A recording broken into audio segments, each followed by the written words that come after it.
Hey, what's up? We're Valley, and we're here chatting with Milky.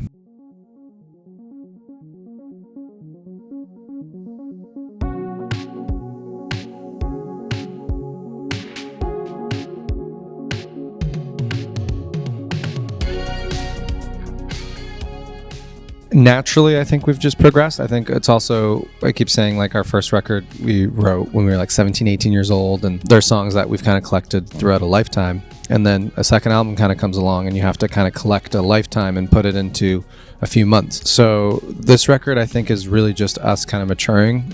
Truthfully, it's about bandhood.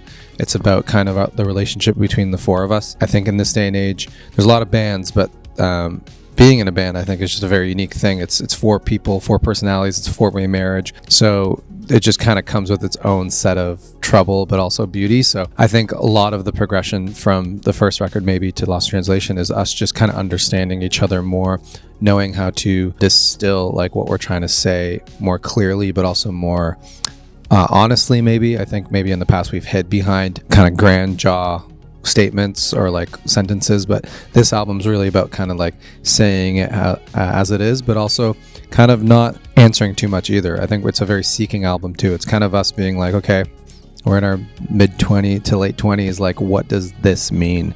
And with that is a lot of progression with each other and heartbreak and loss and the entire human experience between the four of us.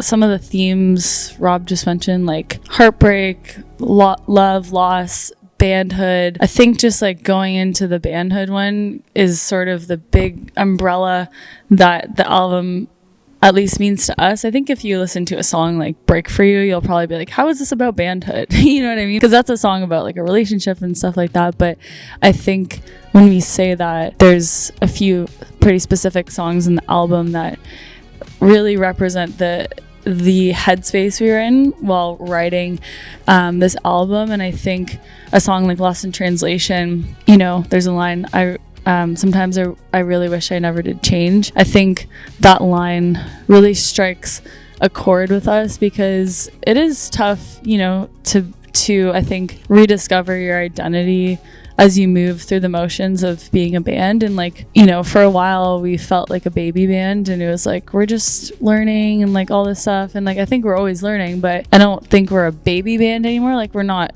you know, the biggest band in the world, but we're also not just learning the ropes. So it's like, we're in that middle ground of, you know, solving these things that, you know, we've moved through our early 20s into our mid into our late 20s as a unit. And Lost in Translation is about, you know, asking questions and not finding answers, and as cliche as it sounds, being a little lost. But Fishbowl is another great one, a great example of that, which are the two bookends of the album. Fishbowl is about feeling trapped in like kind of a grass is greener moment where it's like, you know, can someone come let me out of this fishbowl? And it's like you're banging on this glass and you can see the world around you, but you feel like you're sort of trapped in your own doing. And I think, you know, sometimes we do wonder what life would be like had we chosen a different path and stuff like that. Not that I would change a single thing for the world, but I think just when you're doing it for this long, like you do question, like, is this like this? I've committed myself to this when I was 19 years old, and this is probably going to be the rest of my life. That's a really scary but very beautiful thing, and I'm personally very lucky to have met, you know, the band and I think, yeah, the album is really just encompassing those feelings and like challenging feelings, but also like really warm feelings toward each other. And yeah, it's an album that means a lot to us. I hope that comes across in the songs for other people and they can spin it into their own life. So yeah. We never go into albums or any era kind of like that, which is kind of the fun part. And some people do. Like I'm always inspired by artists that will like go into an album cycle and be like, these are the synths we're going to use, these are the drums, this is the sound palette, we're going to create one vibe out of that.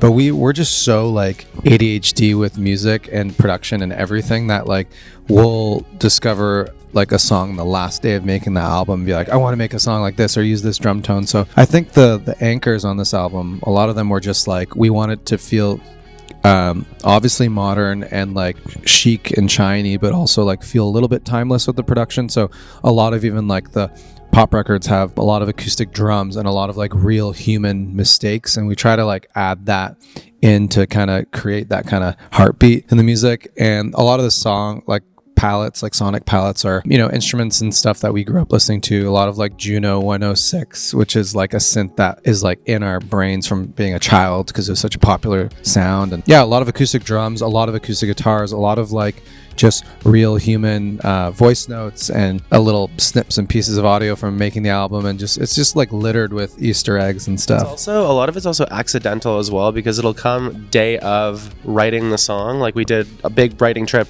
kind of towards the tail end of the conception of the record, and a lot of the stuff that we did on that trip ended up on the record. I'd say most of it, actually, in terms of like production wise. Like we kept almost all of it, which is, I think, really great too, because it really does capture like the moment in time. You know, we have that moment, we did all that stuff there, and it suits the song, and we felt like it suited the song that day. And that's why I think a lot of those songs that we did right on that trip made it, because they kind of just, they felt right, and they felt like they didn't need a ton of altering, and they blended really well with the other elements that we already had for the record. So yeah, it kind of just comes naturally, I think, and it just, you'll know when it feels right, and I think the songs that felt right made it to the record.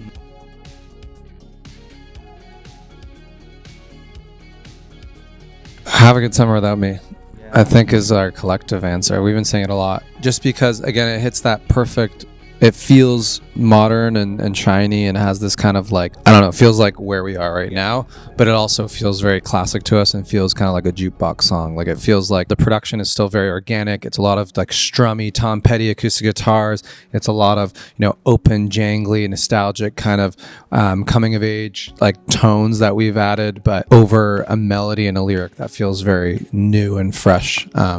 But yeah, I just like how like classic that song feels to us personally. I'm not saying it is like classic. It just feels classic to us. I second it. Yeah. I third that.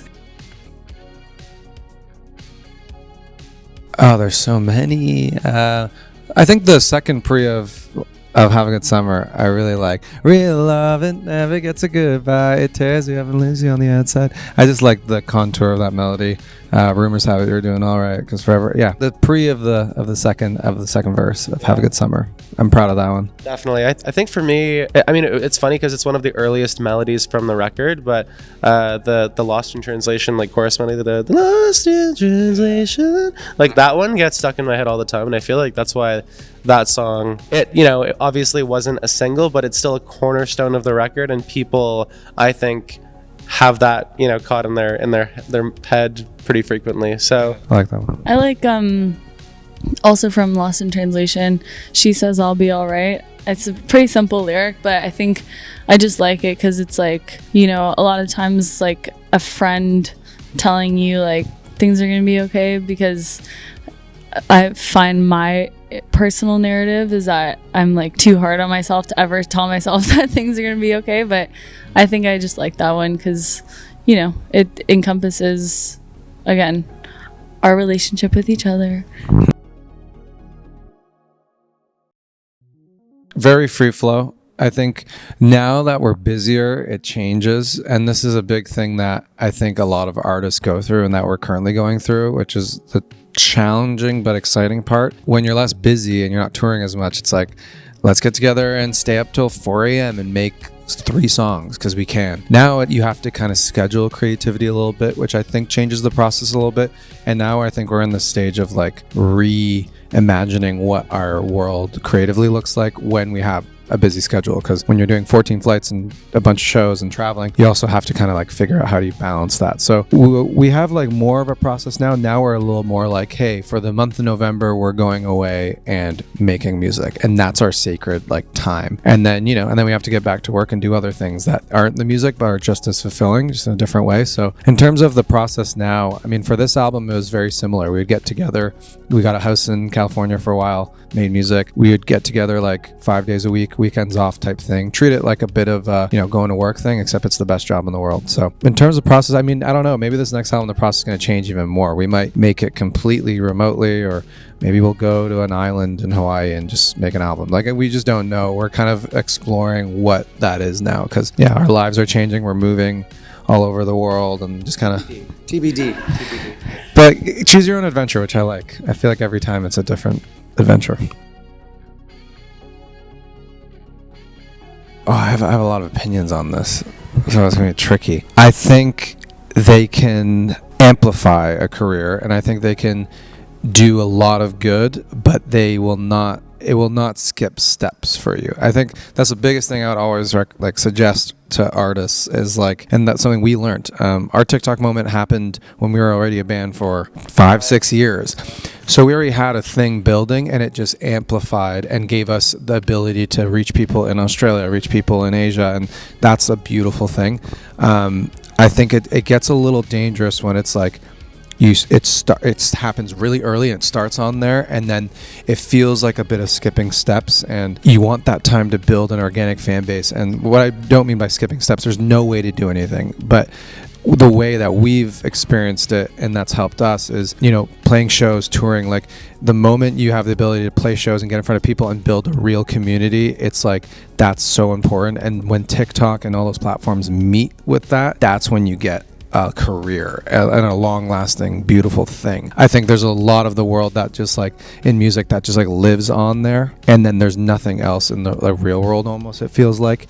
And I think it's really important to build both those avenues at the same time. Build your TikTok, go viral, do all those beautiful things. Also build your community and build the people that are gonna go and buy a ticket in 20 years to see your show because they've invested in you from the beginning. And that's the thing we've learned the most is build everything online, play shows, tour, and do all the things that have worked for years, because it's so important. And it's also a privilege to do, but when you can, getting that real world experience, I think, is really important, because the people that were there from there are gonna be with you for the rest of your career. And TikTok might not be around forever. TikTok can be dead in 5 years. We don't know. But people that have invested in you and bought a ticket and seen you at a show and you made that connection will be around forever. And I would just say they're amazing. We're so grateful for everything. It's all important. It's just encompass it all, because at least our favorite artists and artists that changed our lives have really found a way to balance it all, and it's one big movement. It's never just TikTok or just touring or just we're this kind of artist. It's just be it all, just tend to it all. It's one beautiful garden you gotta tend for. Build a foundation. You you can't build the house without laying down the cement. You gotta do the hard work, and then you get to design the house.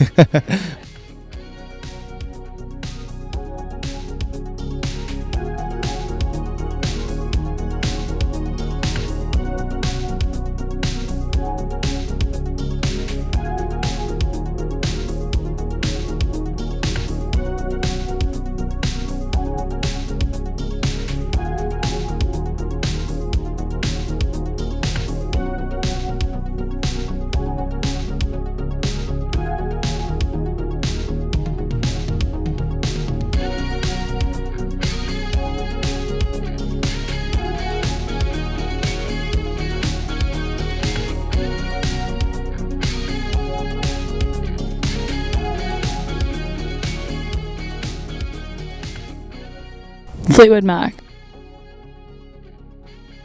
Coldplay. I'd say American Idiot, probably. Nice. Yeah. Lady Bird. Gratitude. Gratefulness. Oh my God. Amazing. I'm going with Miley Cyrus. Keep it real. You can all answer it. Okay. Hannah Montana. Hannah Montana. The Climb. The Climb, yeah. Hannah Montana. Ends the movie. Holiday by Green Day. Oh, Duran Duran with my dad. Aerosmith with my dad. Ooh. Spice Girl. Spice Girl. Spice Girl, for sure. Gaby Spice. Love it. Reckless Rob. Spice. Reckless. Oh, no, wait. I don't know. I'm struggling with this one. Or in Spice. Sorry. I keep forgetting I have to end with Spice. I think I'd go like super spicy. Super I don't know. spicy. Doja Cat. Taylor Swift. Green Day. I saw The Lion King on Broadway, and it changed my entire existence. My dad played me Pet Sounds by Beach Boys, and just hearing all the harmonies just like made my brain melt. There was a kid that was like a family friend, and he kind of taught me how to play like the first few chords on a guitar, and I think it was kind of then. Yeah.